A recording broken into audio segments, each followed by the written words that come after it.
വചനം പറഞ്ഞ 37. അവിടെ രണ്ട് കാര്യങ്ങൾ ദൈവഭക്തം പ്രാർത്ഥിക്കും.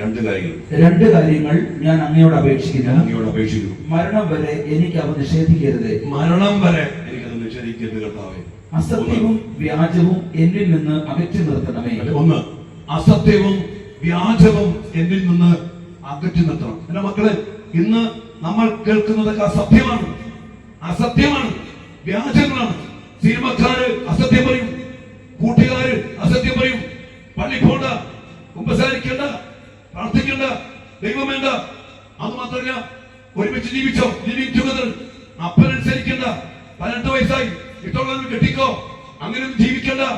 ഇങ്ങനെ അസത്യം, ദൈവത്തിന്റെ വചനം, സത്യമാകുന്ന വചനത്തെ ലംഘിപ്പിക്കുന്ന ഒത്തിരി അസത്യം. ലിവിംഗ് ടുഗദർ കുഴപ്പമില്ല, ഗർഭചിത്രം കുഴപ്പമില്ല, ഗ്യാം മാരേജ് കുഴപ്പമില്ല. ഈ വചനത്തിൽ പറഞ്ഞ സത്യത്തിന് വിരുദ്ധമായി അനേക സത്യങ്ങൾ ഏറി വരുമ്പോ മക്കളെ, അസത്യം, വ്യാജം എന്നിൽ നിന്ന് അകറ്റി നിർത്തണം. സഹിച്ചാൽ പറ്റും. അതുകൊണ്ട് ഈശോ പറയും, മക്കളെ ക്ഷമിക്കണം. അതിനൊരു കണ്ടീഷൻ കൂടി വെക്കുക.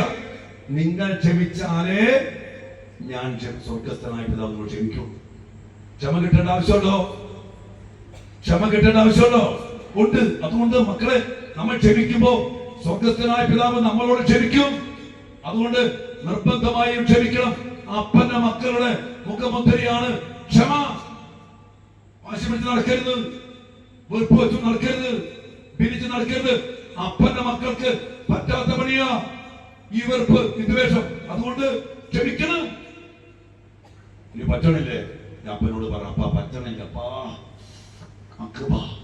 അഭിഷേകം, ശക്തി, അതിനു വേണ്ടി പ്രാർത്ഥിക്കും. ഹല്ലേലൂയ.